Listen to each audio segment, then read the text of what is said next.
Welcome to the SCID Compass Parent-to-Parent Chat, a session of the SCID Compass Summit. The purpose of this discussion is for listeners to gain a deeper understanding of the treatment process that parents of children with SCID may experience. SCID, or Severe Combined Immunodeficiency, is a multifaceted primary immunodeficiency, and each child's diagnosis, treatment, and recovery is different.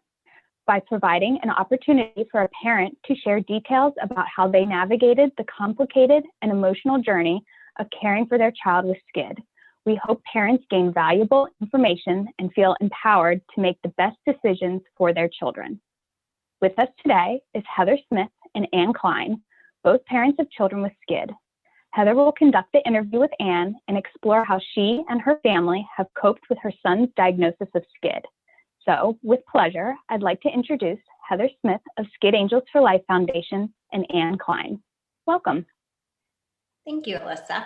Yes, Hi, everyone. My name is Heather Smith, and I am the parent of two sons born with SCID. Although my first son, Brandon, passed away at the age of 7 months, the story of my second child, Taylor, is a much happier one.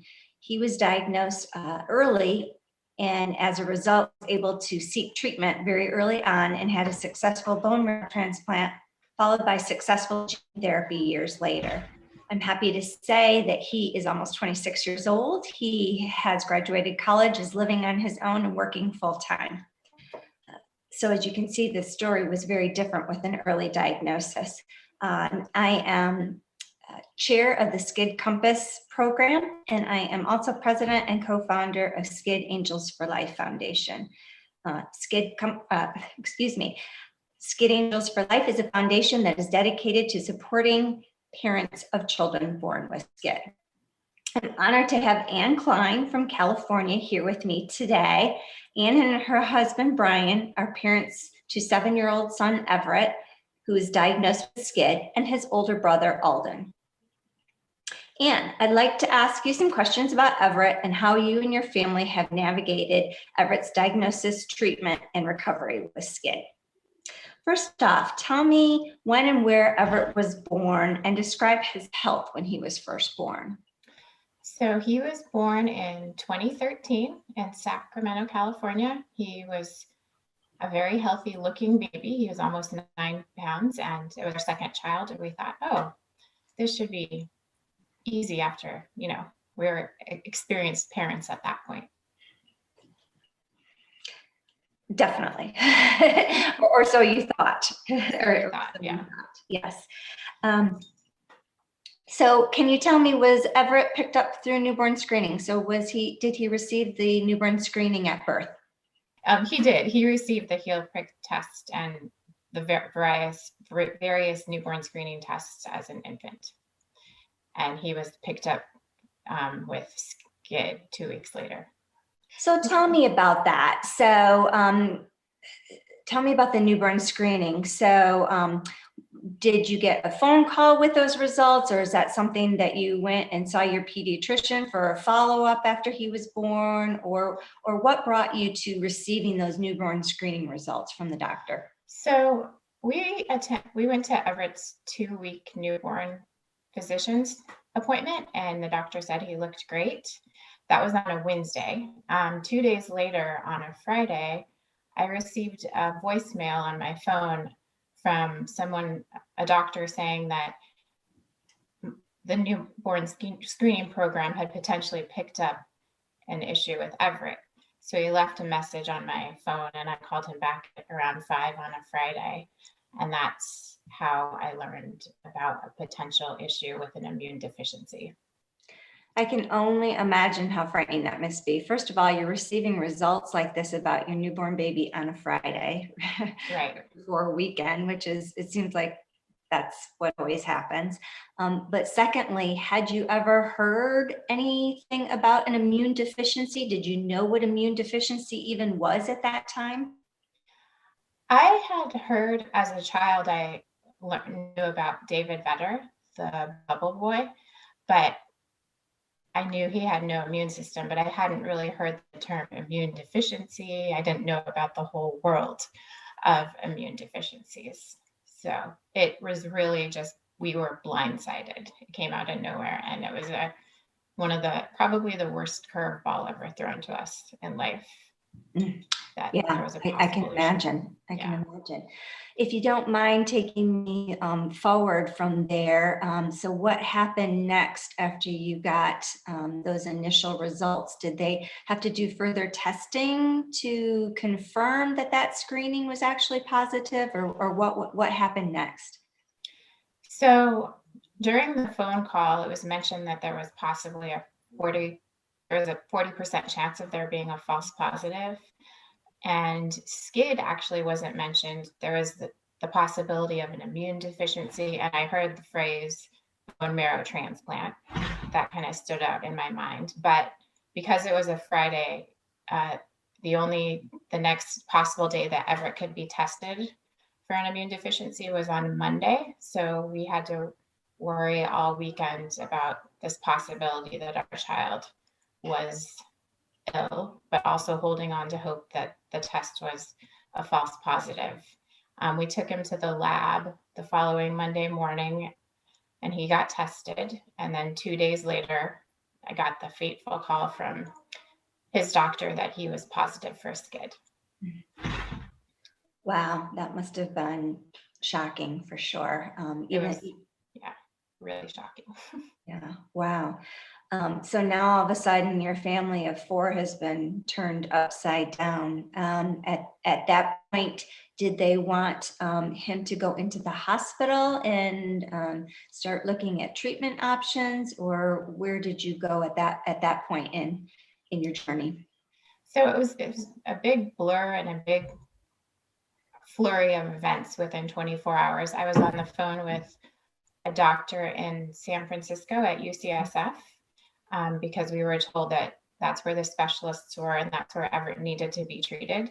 So we found out on a Wednesday afternoon, and then within 24 hours, I had various phone calls with physicians, rushed Everett to our local hospital just so a doctor could look at him.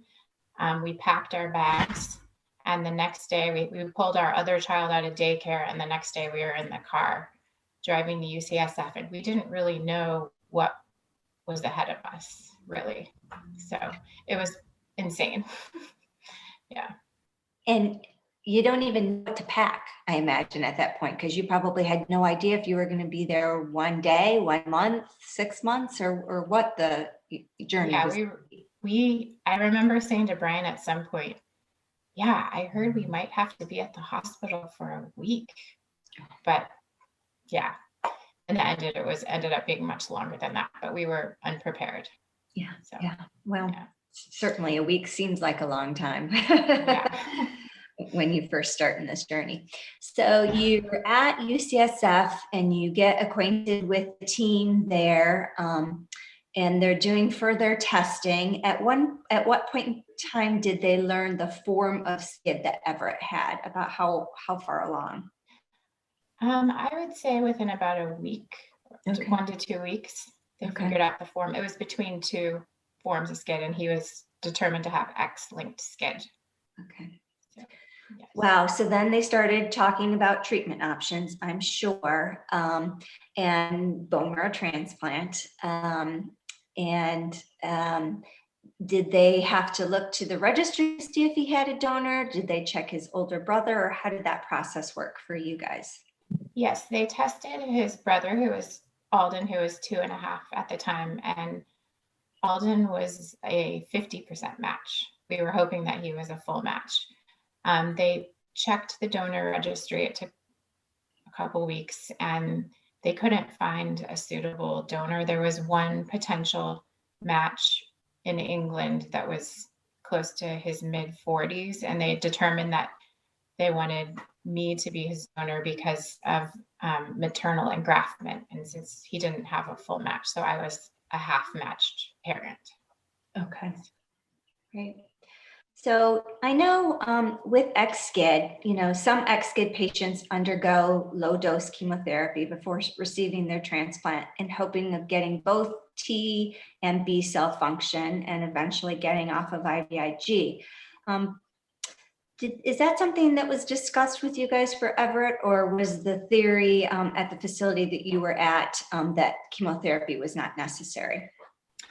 At UCSF, they discouraged, they didn't use chemotherapy or conditioning for X-linked skin with half-matched parents. There was potentially an option discussed of us doing gene therapy. And they offered to have me put in touch with another doctor who did that in Southern California. But I was reading articles because I'm a scientist and I was so fixated on treatment options. I saw that with the gene therapy that was happening at that time, the odds of the children getting B cells was sort of unknown. And also there was the potential because of past trials where the kids ended up getting leukemia. So that was scary to me. So I didn't end up talking to that team. We ended up going ahead with an unconditioned half-matched transplant.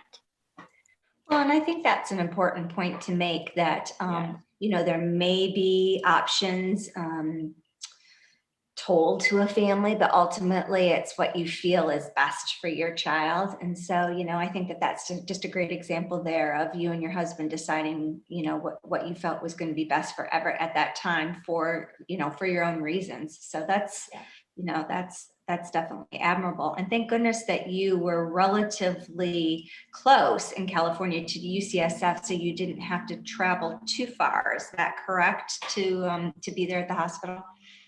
Yeah, so it's 90 miles away from Sacramento, UCSF, in San Francisco. And while it only is an hour and a half and it's fairly easy to travel to, the distance between my husband and my 2-year-old son, Alden, and Everett and I, while we were in San Francisco, felt much larger than that. I mean, it was great. That was relatively close and we are grateful for that, but it felt like a larger gap than it actually was, because I'm sure. It was especially difficult being separated from Alden at such a precious age when he was in his formative years of development. That was really tough on him and also on me. So yeah, for sure. So how old approximately was Everett then when he underwent his bone marrow transplant? He was 7 weeks old. Okay. Yes, and we were very grateful when it actually happened, because there was so much buildup, and he had no immune system prior to his transplant. So there was a lot of buildup and excitement, but stress too. Yeah. Sure. Yeah. No, I can imagine all of that wrapped up into one, for sure. So following the transplant, what was a typical day like for you and Everett in the hospital? Lots of visits to our room from various doctors, nurses, physical therapists, social workers. The door sometimes felt like it was a revolving door that was constantly opened and closed. Everyone was great. It was very supported, but we really had very little downtime. And it's really difficult for, as a mother, I had just given birth, so I still had all my pregnancy hormones coursing through my system. And I actually nursed Everett because it was determined that I was CMV negative and it was safe for him to nurse him. So, but at night, I'd wake up nursing him, and then when he'd finally fall back asleep, they would be coming in every 4 hours for vitals. So it really just felt like rest was not an option. So it was a blur because we were exhausted, and it's very intense. Never expected to be in that situation. So yeah, very, very overwhelming, for sure. Yeah. And like you said, sleep deprived, and I'm sure you probably found yourself trying to take a nap whenever he would fall asleep, no matter what time of the, of the day that was, just to get a little bit of downtime for your brain to not be going all the time. And the worst is when you finally maybe were able to start taking a nap, and then within a few minutes the door opens or you're woken up. Yeah. So tell me about recovery for Everett. Did his counts increase over time, and was this considered a success? Yeah, so his counts came in pretty strong initially. And he was discharged when he was about 2 months old, and we came home. It was a success because, you know, his type of SCID, for him, it was determined it would be 100% fatal without treatment. So it was a success because it saved his life. But he did develop a complication called graft versus host disease, where my donor cells started attacking his body, and he faced that throughout his first couple of years of life. It started, I would say, pretty soon after we came home from the hospital when he was 2 months old, but then it went away for a while after it was kind of kept in check. May I ask you, was that something that you were aware could possibly happen, or was this something that occurred that, you know, kind of threw you for a loop and really frightened you, or how did, I can imagine? Yeah, so it was discussed, you know, when we signed all of the papers for the treatment, and I had read about it. The hope was that since he had maternal engraftment, and maybe possibly because I was nursing him, I don't know if there's a correlation there, but that he wouldn't get it. But yeah, it manifested kind of early on, but they initially put it at bay with steroids and some other immunosuppressive drugs to suppress my cells. Okay. Yeah. Okay. So take me on to the next phase of his journey then. So he's received his bone marrow transplant. You've gone back home. It was successful. They've got the graft versus host disease under control. You're back home. What is life like now that you're back home for him and for his brother too? It was much nicer to be at home, but it was really stressful because we were always monitoring Everett for fevers or rashes or reactions, and we had to give him so many meds, you know, syringes full every day. And also he got IVIG, so he had to have infusions. It was great that he could be with his brother, but we were always on guard because, you know, a developing immune system takes a long time to really come in and start working. Wow. So are you having to go to regular doctor's appointments at this time? Is he being monitored when he gets his IVIG? Is he having blood drawn, or how are they watching him to determine if this treatment is continuing to be successful for him? He had many doctor's appointments. The doctors really watched him like hawks. He was monitored very closely. And we had monthly visits to his local doctor and monthly visits to UCSF as well for a while. And at this time, we had to pull Alden out of daycare. So our whole family of four, at the time, we lived in a smaller house. It was 900 square feet. So we were all crammed into a tiny house. And it was a little bit maddening. But we were really happy that he was doing better and that, you know, the future looked brighter. So. And you were all under one roof, even if it was a smaller roof. Yes. But at least you were under the same roof. So I know that Everett ended up needing to seek further treatment down the road. Can you take me to that part of the journey and how that came to be? Yeah, so between the ages of 1 and 2, he did pretty well. His T cell counts were still low, but they determined that that was probably just Everett and that he was okay at a lower level than maybe some other children. But then at age 2, he started throwing up and vomiting very regularly.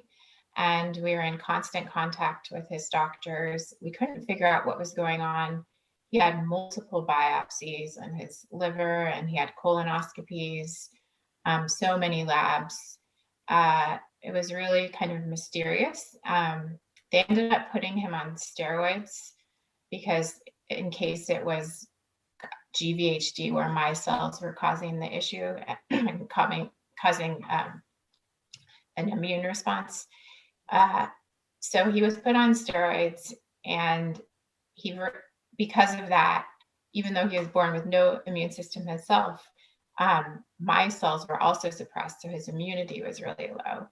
And around Christmas time, when he was 2 years old, we ended up taking him to the emergency room because he had this weird cough, and he ended up having pneumonia, a certain type of pneumonia that affects immunocompromised children, PJP, and he was in the PICU on breathing support and sedated because he was in such bad shape, and it was really terrifying. And at that point, because of the meds he was on, his liver was in really bad shape, and we were worried that he was going to have liver failure, and that was terrifying. Wow. So that really was a couple of years of a roller coaster where things were going smooth there for a while, and then it took a nosedive, and it sounds like it took a nosedive pretty quickly. It did. Too. And those, that had to be so scary because this test, you're naming a colonoscopy and biopsies. I mean, those are tests that you think of that maybe an adult would have to undergo, but you don't think that a small child, is going to have to undergo such major testing like that. So that must have been super, super scary for sure. Yeah. So at what point in time then, was it during that visit that they said to you, we need to seek additional treatment, or when did gene therapy get put back on the table for Everett? So one of his physicians, I remember this well, came into the PICU and sat down in a chair where we were talking, and I just remember him saying, when Everett gets through this, we need to do something different for him. And he mentioned the clinical trial at the NIH. At the time, Everett was only 2, so he was pretty young, but he thought that they would probably accept Everett into the trial because of his condition. Okay. Yeah. So once he recovered from all of that major stuff, and you determined that you're ready to meet to discuss with the team at NIH, which is in Bethesda, Maryland, about how old was he then when you went out there for his first visit to have him be evaluated and looked at? He was closer to 3. Okay. And, at this whole time through all of this, it was still really unclear exactly what was going on with his immune system. His cell counts were going up and down, and they wanted to take him off steroids, but they couldn't. And he did recover from the pneumonia. But yeah, so at around age 3, we went to the NIH, and their pathology lab actually looked at many of his biopsy slides. And the first day we were there, I just remember a nurse practitioner and another doctor came in and said, I think this is a form of GVHD that looks a little different than what's typically seen. Mm-hmm. So it was amazing to kind of have somewhat of a diagnosis, a year after he had these ups and downs and unknown symptoms or presentation, I should say. Sure. And I mean, even as frightening and scary as it is to hear the words GVHD and that again, I'm sure was very frightening for you. But like you said, to get a diagnosis, there's something to be said about that not knowing is just so hard. Once you're told what the battle is, at least then you feel like you can arm yourself to face it and move forward. But when you have no idea what you're battling, that's hard. Exactly. Yes. And unfortunately that happens sometimes with SCID and can be extremely, extremely scary. Yeah. So it was determined that Everett would be accepted into the clinical trial, and you guys were wanting to participate in the clinical trial. What did it feel like to you to be told you were going to be a participant in a clinical trial? Was that something you had ever thought of before or knew anything about, or was this kind of new territory to you? I was aware of clinical trials. It was a big relief, honestly. And, all of the doctors that surrounded us are amazing, and we trusted them, and they're, at the top of their field. And I remember one doctor told us, if it were my child, I would do this for them. And that, said a lot. And we just knew, because at that time they had treated other older patients who had failed transplants with gene therapy and were showing great success. So we felt really relieved and grateful that Everett was offered this opportunity, especially since even a year earlier, he wouldn't have because of his age. So we just felt really lucky and grateful. Yeah, wow. Well, and I now with gene therapy, did they need to do chemotherapy in preparation for that treatment? Yes, they did a low dose of busulfan, and it's a very scary thought to have you think about your child going through chemo, but we understood, it was explained really well to us, the benefits of, opening up space in the marrow, and it would allow for long-term recovery of Everett's immune system, whereas his prior treatment, it wouldn't have offered necessarily long-term success. So it was scary, but we also understood the reasoning behind it. Sure. Yeah, I know it's got to be scary when you're seeing that hazardous bag of liquid being pumped into your child, and in your head that the reasoning for doing it and why you need to do it, but at the same time there's this big red or orange label on there, and I'm sure that the nurses probably were taking precautions when they were administering it to him, not to spill it and this and that. And just when you think about the complexity of that, it can be a bit daunting, but it does the job that it needs to do. How did he handle the chemotherapy? Did he have any side effects, or did he handle it like a champ?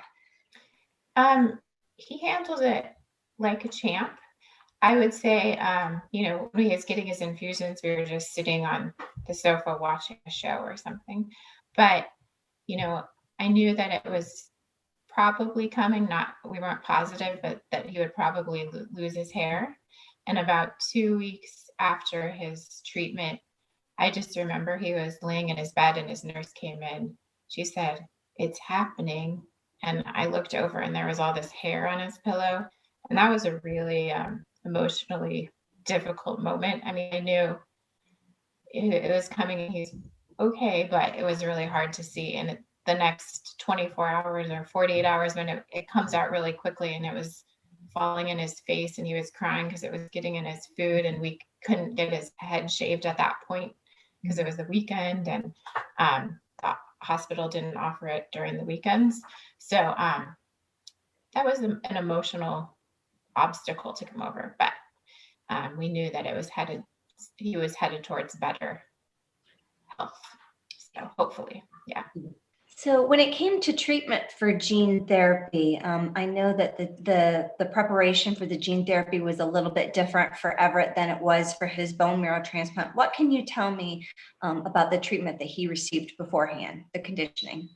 So prior to gene therapy, he was getting Campath, which knocks out his donor T cells because of GVHD or GVHD type of stuff. So when he arrived at the NIH, they called me right when he arrived and said, I think it would be wise if we gave him another dose of Campath before he receives gene therapy, so that because the Campath will keep my donor cells suppressed for at least a couple months.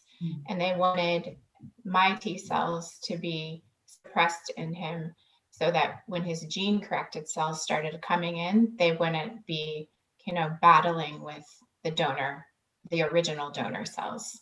So that's why he received chemo and Campath and had really his entire immune system knocked out. And that's why we were in the room confined for a lot of our time there. Yeah. Yeah, you wanted to make sure that he did not pick up anything. So Yes. yeah, his immune system was very vulnerable for sure. Yeah. Well, thank you for that. Mm-hmm. Yeah. So how long did you have to stay at NIH for the duration of the trial? How long were you there? We were there for 5 weeks. Okay. And during that time we were pretty secluded in the room because Everett had such low immunity. So yeah. Talk about a small room, right? Yeah. That's really small. So you're there with Everett, and then is Brian back at home with Alden, or how did that go? Yeah, so Brian was at home with Alden, and actually one heartbreaking moment was just a couple days before we left for the NIH for Everett's treatment. Alden started kindergarten. Mm-hmm. So I remember dropping him off and kind of saying to his teacher, take care of him, makes me sad. Mm-hmm. And saying goodbye to Alden's first day of kindergarten, then being at the NIH a couple days later. But yeah, so he started kindergarten, and Everett and I were in Bethesda. There was one time where they came to visit because a very kind family who had lost their daughter to cancer at the NIH had a program where they sent family members out to visit children at the NIH through a fund. So wow, that's really nice. That's that's special to be able to do that. That's neat. So at 5 weeks in, and they say, okay, his counts are at a point now where we think you can go back home. You're relieved, I'm sure, and thrilled and anxious, but at the same time, what does it mean when you get back home? What's your day like when you're back home? How is life for him at that point?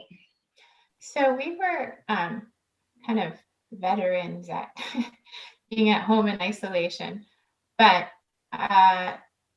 it was a little bit scary, but it wasn't as stressful as his first treatment. Partially because he still had some immunity from my prior transplant, and we didn't have to worry about new cells coming in and causing graft versus host disease, which is major. So it was, it's stressful, but relatively speaking, it was less stressful than after his first transplant. Okay. Wow. Well, as a parent, how empowered did you feel in making decisions about his treatments? And where did you go to get your information on this? I did a lot of research on my own because I'm a scientist. And they would some of the doctors would bring articles for me to read into the room, which was really nice of them. The doctors were very knowledgeable, so I trusted them, and I read some on my own. I felt empowered. And with SCID, a lot of things that are happening in the field aren't available online necessarily. It's things that the doctors know from being specialists and so forth. So I understood that. And, we really are so grateful that we had this amazing team of doctors at all of the hospitals helping to make Everett healthier. Yeah, definitely. And I know I've known you for quite some time. So at what point in time in your journey did you and Brian become familiar with SCID Angels for Life and just any other parent programs where you could seek support? Yeah, so just within our first 2 weeks at UCSF, Brian sent an email to SCID Angels for Life. He said we should really do this. And then we received some email responses from other parents whose children were treated at UCSF and all parents all over the country, from you, Barb. And it was really nice to know that we weren't alone and that there were other people that had gone through this crazy journey too. So That it is crazy, but it's given me the opportunity to meet some amazing and wonderful people. So it's been an interesting journey for sure, but not one that I would change or trade for anything.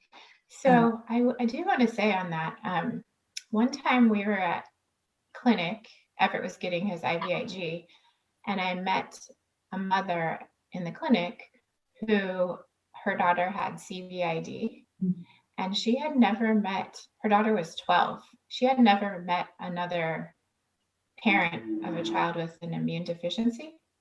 So I connected her with some other parents whose children had immune deficiencies and CVID in California. And I couldn't imagine what it would have been like to go through 12 years and really not have many people to talk to about it and relate to. So SCID Angels I feel so lucky that it's there for people. Yeah. Well, thank you for saying that. Yeah. And that's exactly the reason why, because no one should have to walk this journey alone. So that's our goal, SCID Angels and with SCID Compass, is to make sure that the resources are there for families and that they're not having to walk this journey alone. So what kind of impact did being in isolation for so long have on you and Everett and even the rest of your family? So at first, I mean, it's really stressful because when we were first in isolation, we're worried about sort of everything, not just viruses. We were worried about bacterial stuff and all kinds of stuff. We would go out into the world just to go to the grocery store to run an errand, and it was so terrifying because at that time it wasn't a pandemic, so nobody was wearing masks and people were coughing and sneezing and you were hypersensitive to everything going on. It was really difficult. We talked, we communicated online with people, which was really great, and had a page for Everett. But yeah, it's just overall, it's not a great way to be. You know that you need to do it, and absolutely there's nothing else we would do if it helps our children and Everett. But it's challenging. It drives you a little crazy at times. Yeah. I remember when we were in isolation and I would go to the grocery store, if I heard somebody sneeze or cough in an aisle, I would run and go the opposite direction. And I mean, like you said, that was all pre-pandemic, but it was just like, oh. You know how after you have a baby and you hear another baby cry and you just have this kind of visceral reaction? That's how a sneeze is when you're a SCID parent. Listening to other germ vectors around you. Yeah. You're exactly right. Yeah. Well, I think that this is a good segue into how you've navigated COVID and how you've kept Everett safe during COVID. I think it was easier for us to transition into isolation because we had been in it before. It's been okay because, Everett is doing really well now. So we don't have to worry about him getting a fever or, constantly monitoring him for rashes and that kind of stuff. So that part is easier. But, being a teacher and trying to work in isolation at home is not exactly my cup of tea, or especially my husband, Brian, who's been doing a lot of it, his cup of tea either. And I think our children would probably prefer to have, their teachers teaching them. But we're getting along as best as possible, I'd say. Well, and you mentioned he's doing well. So take me to today, to present day.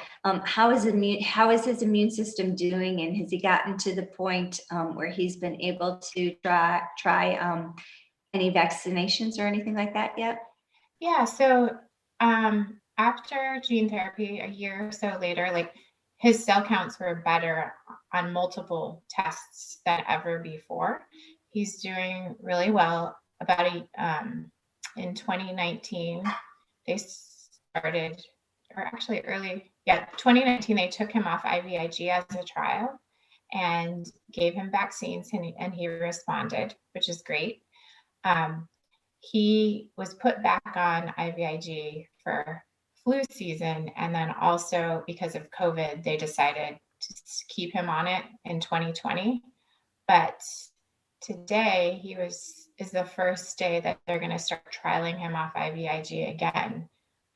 So that's great. And then he's gonna get revaccinated.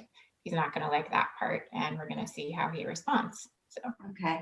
Wow, that's exciting. Yeah. That today was the first day. Okay, so what did they do? Have him trial off of IVIG for, what is it, about 3 months? Is that what it is? And before they reintroduce the vaccines? yeah. And Okay. he'll go in for labs every month just to check his numbers, make sure he's doing okay.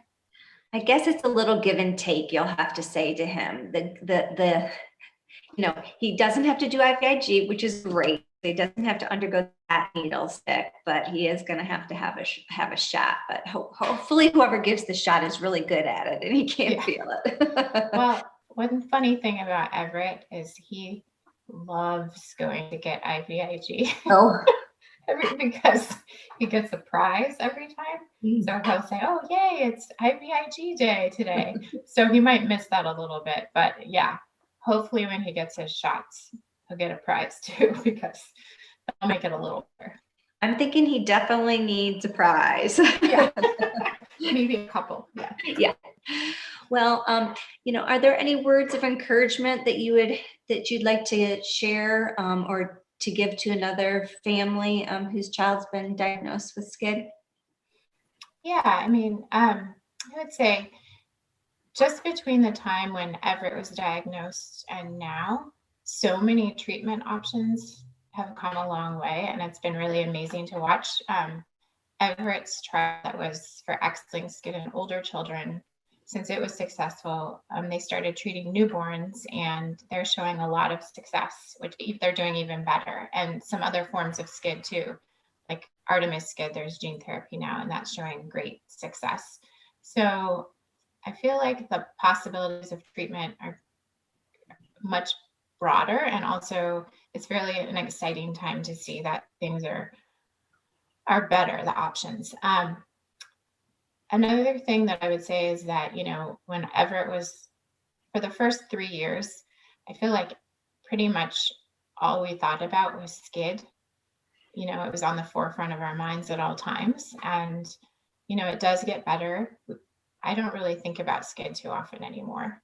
Throughout the day, it's in the background. Everett doesn't think about it really ever, except for when he has to go to the doctor. But, it does get a lot easier, and it seems like sometimes you're stuck in this trench that you're never going to get out of when you're in the really tough phases, but it does get better for sure. I think that's, a really great point to make. You're right. Because it does in the early stages seem like it's never going to get better. And I think that, your example here is a prime example of how it can get better. Even if there may be a bump or two along the road, along the way, these kiddos are so tough, and they can still persevere. And, as quickly as sometimes it seems like they catch something, they can get over something just as quickly. And so, they're strong, that's for sure. And a lot stronger than us parents. Yeah. And, that's just a great point, that there really is light at the end of the tunnel, no matter what part of your journey you're in. It gets better. So to hear that for a 7, almost 8-year-old, that he doesn't even think about SCID. Wow. I mean, that's just what every parent wants to hear, right? And I think I would say the same thing of my son too. He doesn't think about it at all either. And so that's all that we can hope for with our kids. And thank goodness, science has come so far, even in just the past 25 years that I've witnessed, but science has come so far since the days of David Vedder. And thankfully, because of David Vedder, that, that families now have so many more so many more, and maybe not options, but successful options is the right word. Because they've had great success in the treatment for SCID, and so I think that this is just, we're on the cusp of totally changing the face of what used to be a deadly disease, and now it's treatable, successfully treatable, and so that's fantastic news. So for everyone, so for anyone who's out there that reads, a journal article that sounds so depressing, follow some of these stories, because those are the real stories of what really is happening and shows the advances that are being made in science. So, well, Anne, I want to thank you so much for sharing your story and for being here and your willingness to let me talk with you about this and to share with everybody that's in attendance of the SCID Compass Summit. I think that this is just a great way for everyone that's in attendance to sort of get a better feel of what it's like from the parent's perspective to have a child with SCID. So thank you very much for that. I appreciate it, and thank you for sharing all those wonderful photos to go along with the journey too. That's appreciative. So please thank your family for all of us, and it was great talking with you.